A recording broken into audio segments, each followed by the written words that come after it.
Hello there friends and welcome. For today's Pathfinder guide, apologies as it has been a while, we have an updated Magus build and guide, explaining not only how the most useful Magus abilities work, but also how to build your own. Magus is a class that excels at being a fighter mage, that is, they can cast spells and also fight, even while equipped with armor. And for this you'll be going with Arcane Rider, so you get a very powerful horse pet to ride, that even gets to benefit from your most powerful Magus ability, Dimension Strike. For my last Magus guide I went with Trickster, this time I'll be going LICH, as I find it's more thematic. LICH will highly increase the power of your attacks, and also grant you even better buffs. You'll get around 8 attacks per round with your Magus, and then 6 with your horse, not counting all of your attacks of opportunity. And your damage per hit will also be amazing. On a charge critical you're definitely dealing higher than 1000 damage, something around 1500 even.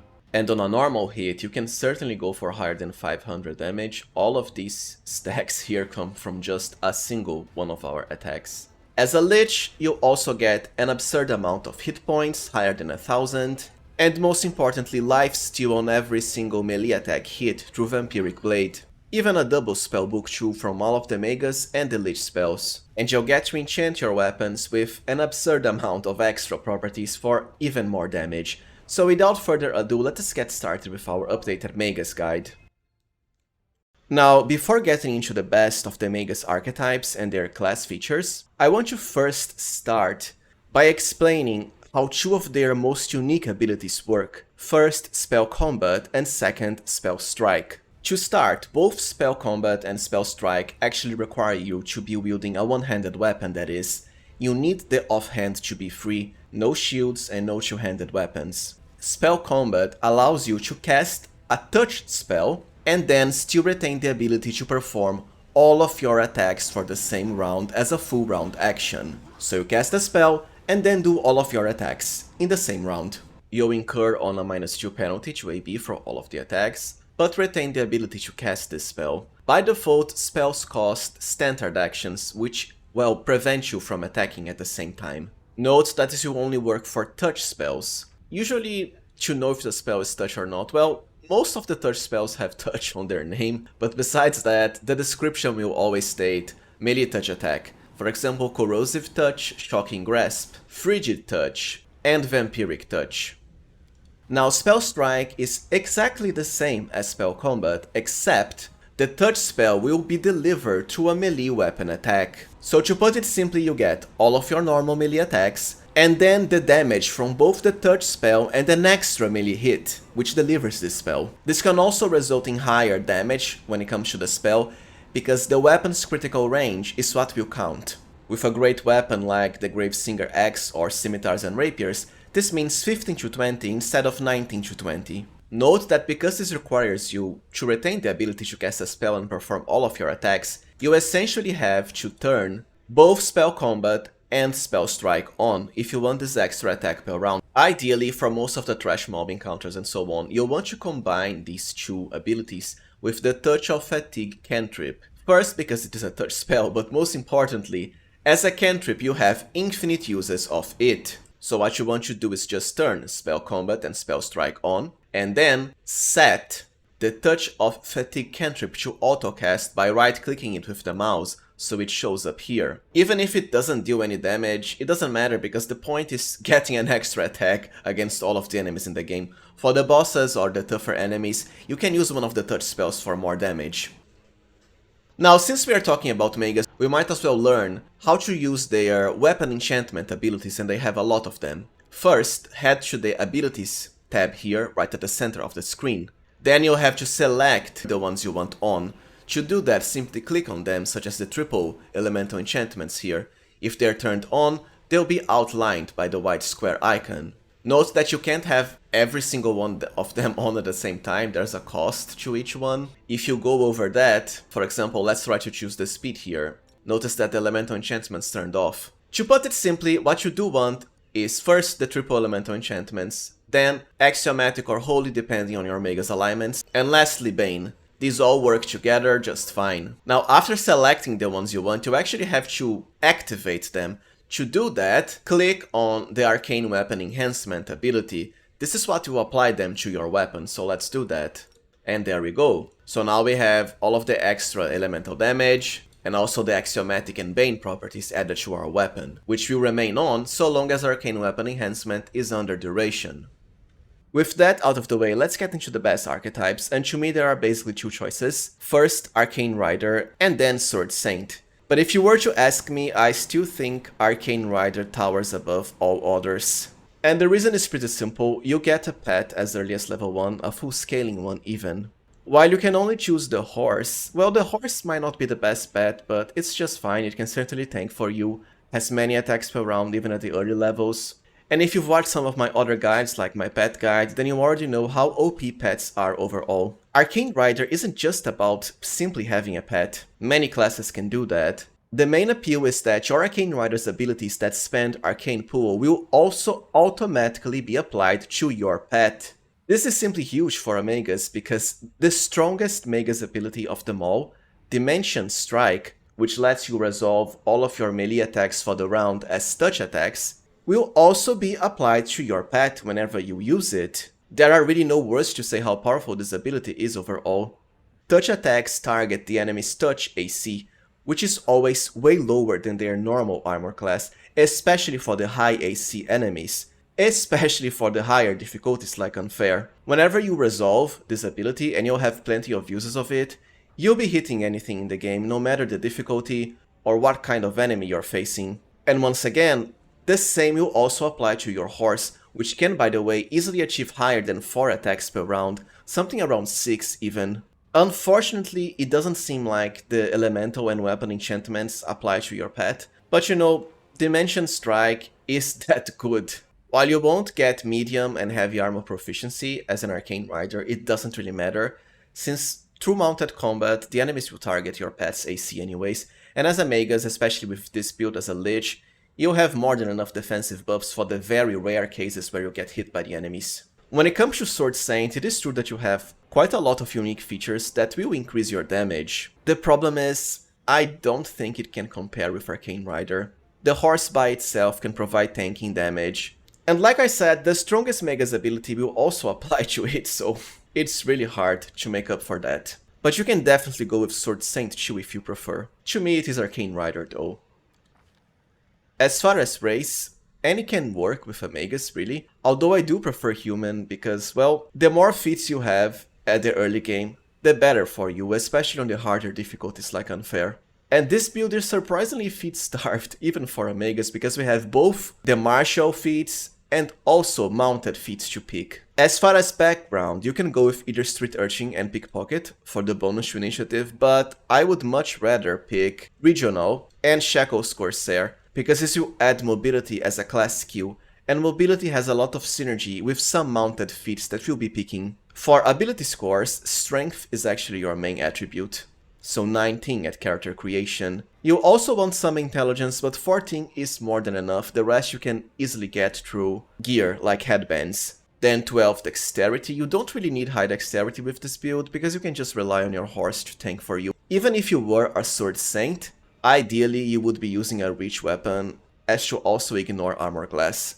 Constitution is always helpful. I would really start with at least 12. Like I said, you have the horse, so you don't really need as high hit points as possible. I would then dump Wisdom, and since we're going Lich, well, it is true that Liches have Charisma synergy. Eventually your hit points will come from Charisma instead of Constitution. But when I say eventually, well, this only happens at the end game, like the last 10% of the game only. So Constitution will still help a lot. Also, there's nothing stopping you from just respecting your character once you become a Lich and ignoring Constitution, then dumping everything into Charisma. So what you can do is, well, start with 14 Charisma or 12, and then the other 2 points can go into either Dexterity or Constitution. For skill points, it's pretty simple. Athletics because of our high strength, mobility for mounted combat, and since we have some decent Charisma and they are class skills, Persuasion and then use Magic Device for access to scrolls from any class. For your level 1 feats, since we get the horse as an Arcane Rider, and look, it is true that you can actually get any pet you want, the way to do that is just start with another pet class like, let's say, Cavalier and Beast Rider, then pick whatever pet you want, and for the other levels just go all out into Magus. I just don't think it's needed, And Magus has some pretty powerful late level abilities, especially the capstone through Magus. Anyways, you can ride the horse as early as level 1, which is great for 2 of the feats we'll be picking. Mounted Combat, and then Spirited Charge. Through Mounted Combat, once per round, whenever your mount would be hit in combat, you can make a mobility check, and if you pass the enemy's attack rolls, you get to avoid that hit. Mounted Combat is a prerequisite for all of the other Mounted Combat feats, including Spirited Charge, and this feat is simply amazing. Whenever you are mounted and charge at the enemy, you'll deal double damage with melee weapons. It really is that good. To put it simply, early on you'll pretty much one-shot most of the enemies in the game by just charging at them, especially if you ambush them out of combat by charging. I'm going with the Black Horse here, as it's more fitting for a Lich, but it's just a palette swap of the normal horse, so if you only have the default one, just pick it. It doesn't make any difference, stats-wise. As far as spells, both Arcane Rider or Sword Saint, if you picked it, can actually learn spells like a wizard, that is, by scribing scrolls, so don't feel limited by what you pick during level up. Anyways, because I already have a guide with the best arcane spells overall, that you can check to the side here or in the pinned comments down below, I'll keep it short and simple now. But as a Magus, you want 2 types of spells, buffs and also touch spells. So Enlarged Person through Strike. I'd rather start with Corrosive Touch because as far as Shocking Grasp, well, demons are immune to electricity damage. Eventually you can overcome this, but not so early in the game. Reduced Person can help for Dexterity party members, and lastly Grease. It is true that we don't start with high intelligence, so this won't have high DC, but the reality is Grease is OP, simple as that. And because it is a lingering spell that forces the enemies to save every round, chances are they'll end up failing the save eventually. For deity, be sure to go with Urgatoa, since we're going with Lich, for some nice unique dialogue. But if you prefer to go with Trickster, then any that allows chaotic alignments, like let's say Kaden. For a Lich alignment, be sure to pick Lawful Evil. If you go with Lawful, then your Devoted Blade Magus Arcana for more spells at level 2 Shield and Shocking Grasp. For your level 3 feat, I recommend you already pick Weapon Focus and then your weapon of choice. The reason is, ideally you want to always have both Spell Combat and Spellstrike on at all times for the extra attack per round. Because Spell Combat applies a -2 penalty to all of your attacks, having Weapon Focus early can help overcome that. Eventually it won't really matter, but early on it helps. I'd say you have 3 choices here. Mostly the best of the one-handed, high critical range weapons. First, either rapiers or scimitars. I prefer scimitars because you have better ones than rapiers. But besides that, Battle Axe is a very powerful choice too, if only because of the Grave Singer Axe. You can actually turn it into any axe type, so Battle Axe, Hand Axe or Great Axe. It doesn't necessarily have to be a two-handed weapon. Since Magus can only use one-handed weapons if you want to take advantage of spell combat, simply turn it into a Battle Axe instead. The Grave Singer will combine the best critical range with the best critical damage. Since we aren't going with a Trickster, I'd rather have Grave Singer here. For your first Magus Arcana, Arcane Accuracy. As a swift action, you can grant yourself an Insight bonus equal to your Intelligence modifier, so at least a +2, to all of your attack rolls. It can help a lot early on. Eventually this kinda gets outclassed by Dimension Strike, as both cost swift action, and swift actions are limited to just once per round, so you can't use both of them at the same time. Remember that Arcane Accuracy will also be applied to your pet, so pretty good for the early game. For more spells, just pick Magic Weapon and Magic Missile, it doesn't matter. At level 4, increase Strength, which is also what you should increase on all of the other levels. If you're wondering why I don't have Constitution here or and higher stats, it's because this is a respect character, so I'm already a Lich. For your first level 2 spells, Glitter Dust is a must-have. Once again, even if you won't have high spell DC because of not as great intelligence as let's say a wizard, this spell still helps a lot early on. Then be sure to get Mirror Image too, one of the best self-defensive buffs for the early and mid game. For level 5, go with Indomitable Mount. Just like Mounted Combat, whenever your mount fails a saving throw once per round, you can make a mobility check, and if you overcome it, your horse will have made the save instead. This can help a lot early and mid game because, well, having your horse get crowd controlled, especially confused, is very annoying. Then as a bonus feat, Power Attack. This can increase your damage by a lot eventually. You don't necessarily have to turn it on so early because of the penalty to AB. For more spells, Frigid Touch and Blur. For your level 6 Magus Arcana, always Enduring Blade. With this, whenever you activate your Magus Weapon Enchantments, they'll all last 1 minute per Magus class level instead of just a single minute. It really is that efficient. For more spells, you might as well go for the animal buffs, like Bow and Cat. Your level 7 feat is a given for any medium base attack bonus class. Outflank. It really is a must-have and one of the best feats in the game overall. For your first level 3 spells, Haste is a must-have always. Besides that, choose between Displacement or Greater Magic Weapon early. For more spells, pick Displacement and Vampiric Touch. For your level 9 feat, the recently added Lunge should give you reach even if you're only using one-handed weapons. Reach is always good because, well, the higher your reach, the higher your melee weapon attack range. And at last, Dimension Strike, the most OP Magus ability of them all. Pick any other spells here. For your first level 4 spells at 10, well, you might as well go for Greater Invisibility and Stone Skin. The other level 4 and even level 5 Mega spells aren't really that useful compared to 1, 2 and 3 spell levels. For level 11, Improved Critical and then your weapon of choice, in my case Battle Axe. For the bonus feat, because of the Magus special Fighter Training ability, we can now get some Fighter exclusive feats. But I'd much rather go for Combat Reflexes first. Since we already have amazing critical range, this, when combined with Outflank, will highly increase the number of attacks you get per round. You can truly go with any other spells here. Might as well pick Dimension Door and then anything you want. For our level 12 Magus ability, Devoted Blade, no doubt. This lets you add Axiomatic, which is huge. If you were good aligned, you would also be able to add Holy, but sadly, well, as a Lich we can't be any good alignment. And as a Trickster, you wouldn't be able to be Lawful, so no Axiomatic. If you're going with Scimitars, the best ones already have Holy anyways.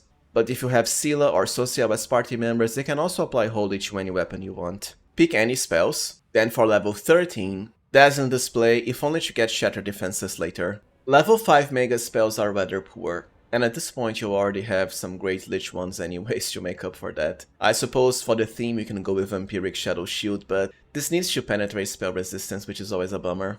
For level 15, Shatter Defenses at last. Amusingly enough, as a Magus, you can actually hit both the enemy's flat-footed and touch AC at the same time. The reality is, whenever the enemy is flat-footed, they have both lower touch AC and normal AC for the ultimate AC debuff possible. For your Magus Arcana, Bane Blade. This is great because it applies to every single enemy of the game, granting you even more irresistible damage on all of your melee weapon attacks. Any spells, really. For level 6 spells at level 16, Transformation can help by setting your base attack bonus to the max, as if you were, let's say, a fighter. The problem is this blocks your spellcasting, so you can't really use it in conjunction with Spell Combat and Spellstrike. The thing is, the extra increase to your attack bonus will grant you an extra attack anyways, so it kinda makes up for that. Plus the other bonuses can be nice too. Well, you can go for the mass animal buffs if you don't have anyone else that can do it. Even Dragon Kind 1 if you want to become a dragon, although it kinda clashes with the Magus weapon abilities. And besides that, there's always Greater Dispel Magic. At level 17 we can actually pick 2 of the special fighter feats right at once. Greater Weapon Focus, and then Weapon Specialization for higher damage. You can then go for any other spells until level 20 now, they don't really matter that much. You'll just be using Lich stuff anyways. For your last Magus Arcana, Ghost Blade can add the highly useful Brilliant Energy to reduce the enemy's AC even further. The problem is, this ability is quite costly. If you turn it on, you'll have to forsake a lot of other Magus enchantments. I don't really think it's needed because, like I said, we can already hit the enemy's flat-footed touch AC anyways. It doesn't get any lower than that. I imagine at this point you might as well go for Extended Magic, because if anything, it will double the duration of 3 buffs of your choice for free. As far as your last feat at 19, I would just go for Improved Initiative. I don't think Initiative is as needed for a Magus because, well, you can easily reduce the enemy's AC anyways through Dimension Strike. You don't need to catch them flat-footed, necessarily, for the enemies that are immune to Shatter Defenses anyways. If you don't care for Indomitable Mount, you could also potentially pick Cleave and then Cleaving Finish for an extra attack whenever you kill an enemy. Now at level 19 you'll also get the Greater Spell Access ability. This lets you add any spell from the Wizard spell list up to level 6. Wizards actually have way better spells than Magus, so we can make up for that with some of the spells we gain here, even if it only comes pretty late game. Sense Vitals is the most important one here, to add sneak attack damage for free to your character. False Life can always help for temporary hit points, although as a Lich Magus you can cast it from the Lich spellbook. Then Greater False Life for the same purpose. Well, I suppose for the Lich thematic you can also go with Animate Dead for some skellies. Echolocation is a must-have to let your character bypass any concealment the enemy might have, which is why we don't bother with the Blind Fight feat. This is simply way better. You can also go with Greater Heroism. At level 20 you also get your Capstone Magus ability through Magus. Ideally you want the attack bonus for a +2 very rare circumstance bonus to AB. Alright, now let us talk about Mythic Progression for our Magus Lich. Close to the Abyss is the best first ascension here since we are a melee character. The extra gore attack can be pretty powerful. For your first Mythic ability, I'd actually go for Abundant Casting. The reason is Magus has a lot of pretty useful level 1, 2 and 3 spells, and an extra 4 slots of each of these spells levels can help a lot. I suppose if you are playing on Unfair, you might prefer to pick Last Stand. The thing is we have our horse, so chances are your character won't be dying unless the horse falls first. For Mythic level 2, Mythic Power Attack. The extra damage can really help, since it gets multiplied on critical hits. For Mythic 3 the choice is simple, Ever Ready. There really is nothing as powerful as this, because at this point we are already fully into the Attack of Opportunities feat line, Outflank and Improve at Critical. As a Magus, sadly you cannot merge with the Lich spellbook, so you'll get a separate Mythic spellbook with all of the Lich spells from level 1 to level 9, so you actually have double spellbooks. For your Skeleton pet, I highly recommend you go with the Marksman as usual, because it is a ranged party member. Usually my parties tend to be melee heavy, so having an extra ranged character can help. Plus, as a ranged undead ally, it won't really ever be in any danger, so you won't have to waste time healing it. For your first Lich power, I recommend you go with Fear Control. This grants you a massive +4 profane bonus to attack rolls, and a scaling bonus to damage. Plus, it even grants you a Fear Aura, well, a Shaken Aura, which can reduce enemy saving throws and attack rolls. Now, I'm pretty sure the bonus to attack as profane is actually permanent, regardless of the enemy being under mind-affecting effects, which is huge. For Mythic 4, the classic Mythic Critical and then your weapon of choice. And then, as always, the Fighter upgrade, because nothing is as powerful as this for the Skeleton. First, it increases its base attack bonus from medium to high, the same as a Fighter. Second, you get to pick any feat, which we can use to bypass the requirements and get Shatter Defenses. Since we have a Fear Aura anyways from Fear Control, this will help us proc Shatter Defenses with our Skeleton even early. The benefits don't stop there, because you can also pick Weapon Focus, and since we are a ranged skeleton, go with Longbow, and then Weapon Training into bows. For Mythic 5, I'd go with Mythic Charge. I usually have a Scald party member to provide the Pounce ability, which lets you charge and full attack at the same round. The extra damage from this can really help.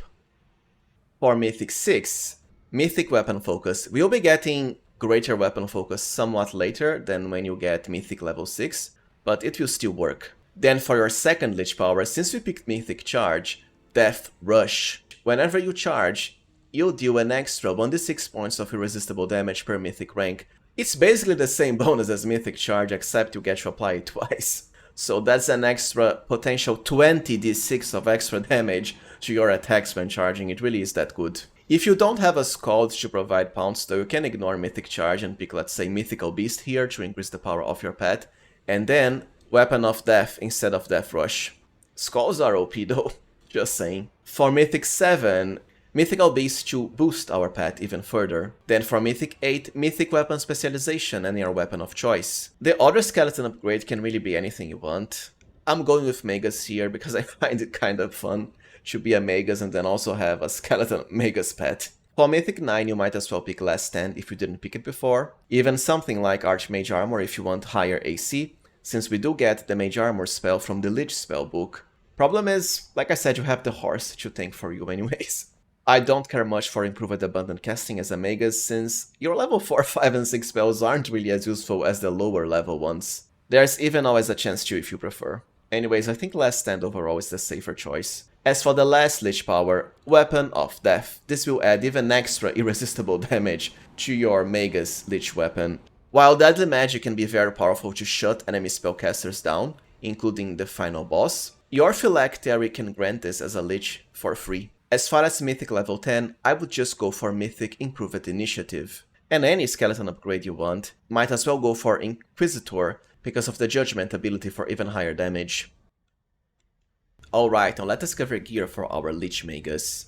The amulet as always is going to be Valexius for the highest strength boost possible. For armor, you pretty much have to rely on light armor, as Arcane Riders cannot get proficiency with medium or heavy armor, so no chainmail of camaraderie for them. However, since you have your horse, you can just rely on it for tanking anyways.